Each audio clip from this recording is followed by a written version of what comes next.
Hey guys, welcome back to my channel. I have another dinner recipe video for you today, but I actually only have one recipe to share with you because it made a lot. We had a lot of leftovers, and then I had a couple nights where I just kind of whipped something together that I didn't film because I didn't feel like it was worth sharing with you. So I've just got one dinner recipe, but it was so good. And actually my husband said that he thought the leftovers were even better, and I kind of agree with him on that. And then I have a really quick dessert recipe to share with you. So let's get to the dinner one first. All right, guys. So for tonight's dinner, we are going to be making a shepherd's pie, which I know people like to argue whether or not it's a shepherd's pie or a cottage pie. I don't really care what you want to call it, but I'm making it, and I'm going to be cutting the recipe that I'm following in half because I don't want to use 2 pounds of ground beef for 2 people. So I've got a skillet heating up here. We're gonna put in some olive oil, and oh my goodness, I've already made a mess. Did you see that? I do also have potatoes boiling, well, coming to a boil over here, and the oven preheating to 400 degrees. The potatoes, I'm just making them how I want. I'm not really following the recipe for the potatoes part. I'm just gonna make them how I want. But just thought I'd let you know that. Also, the recipe calls for some frozen veggies. I will not be using frozen, except for I'll probably do some peas on the side for my husband. I do not like peas, and those are frozen, but the carrots and corn will not be. Well, it didn't sizzle, so apparently my pan is not quite hot enough yet. I did not do a whole onion. I just did, I don't know, it was maybe a half or a third of a very, very large onion that I've been working through with some other recipes. We're just going to cook this for a few minutes before we add in our ground beef. And now it's getting loud in here.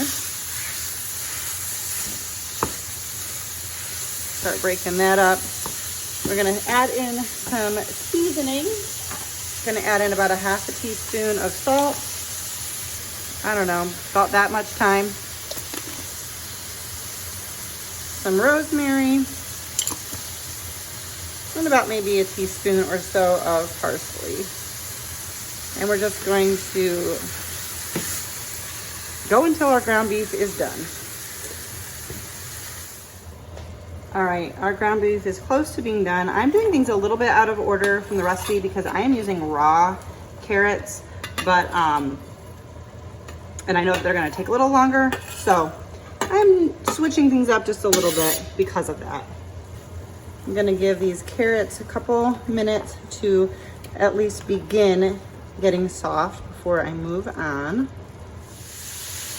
All right, I'm gonna add in just a little bit of garlic, and we're gonna cook that for about a minute or so. All right, I'm gonna add in about a tablespoon worth of Worcestershire sauce, about an 1/8 cup of ketchup. I'm gonna just see what I can get out of this container here.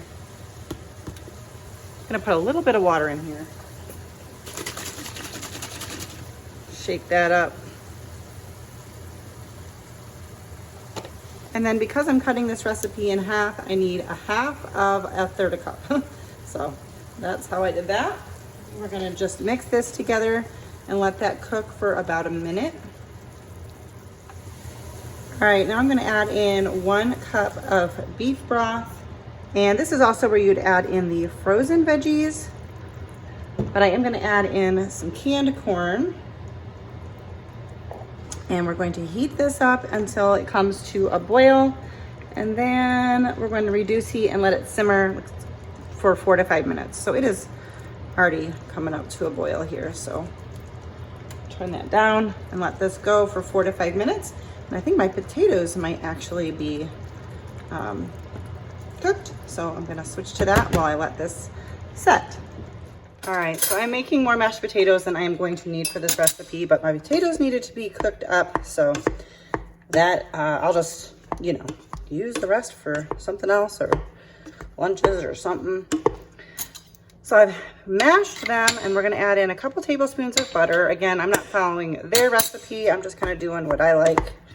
I need a little bit more butter. That's a lot of potatoes. Gonna add in a little bit of milk. All right, a little more milk. I'm adding in a couple ounces of cream cheese. I wish I had thought about it ahead of time to take that out of the fridge to soften it, but I'm just gonna bury it in the middle of the mashed potatoes for a second and let it soften that way. All right, it starts to get soft pretty quick like that. These potatoes are piping hot.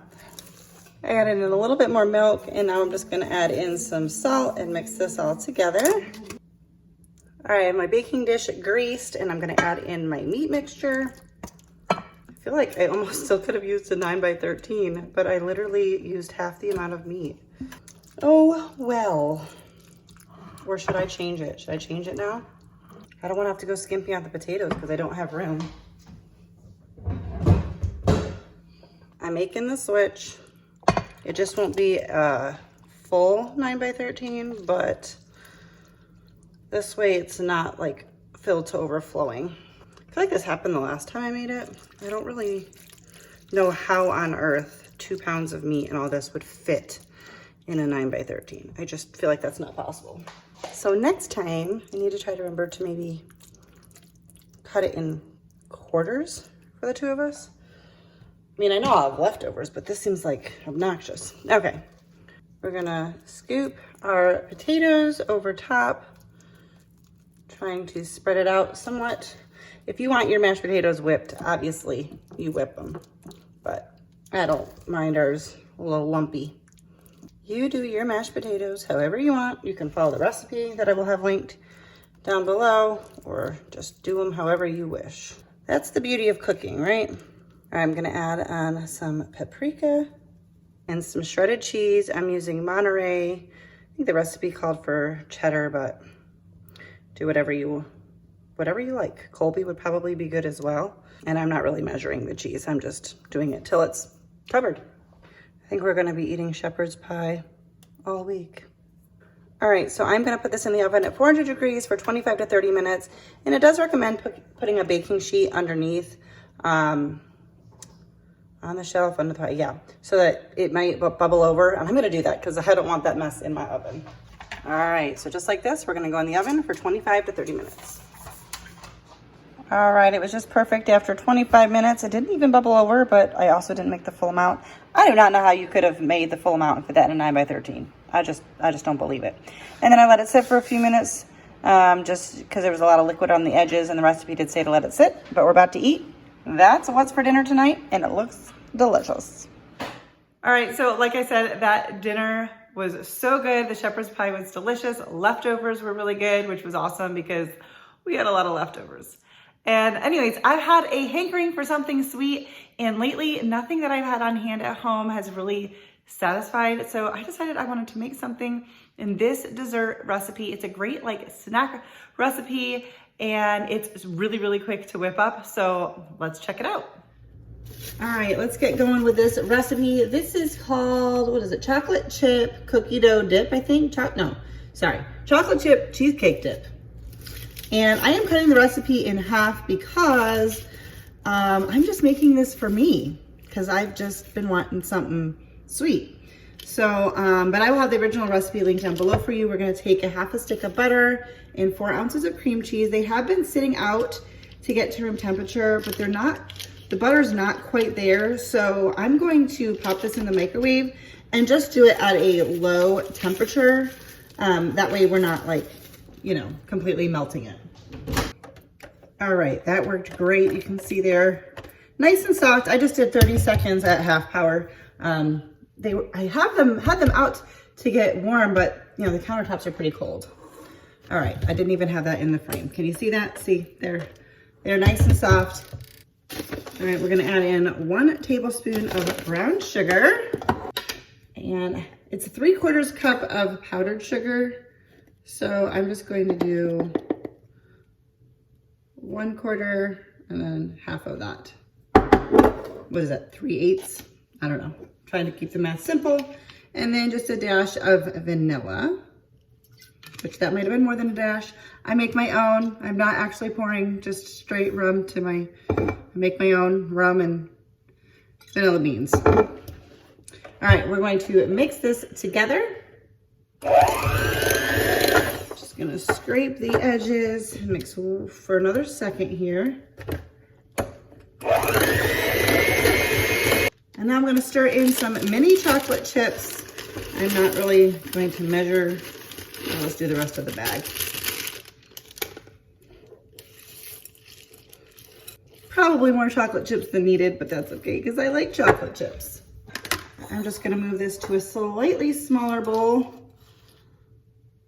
and that has a lid on it. And then I'm gonna stick this in the refrigerator just to chill for a little bit, and that'll be it.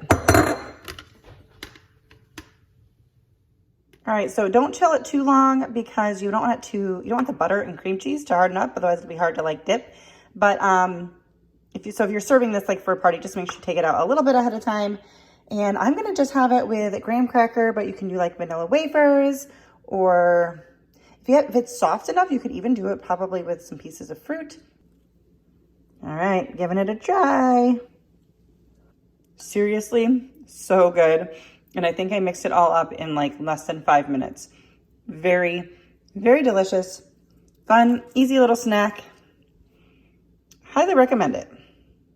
All right, guys, well, that is it for this video. I hope that you enjoyed it, and I hope that you give these recipes a try.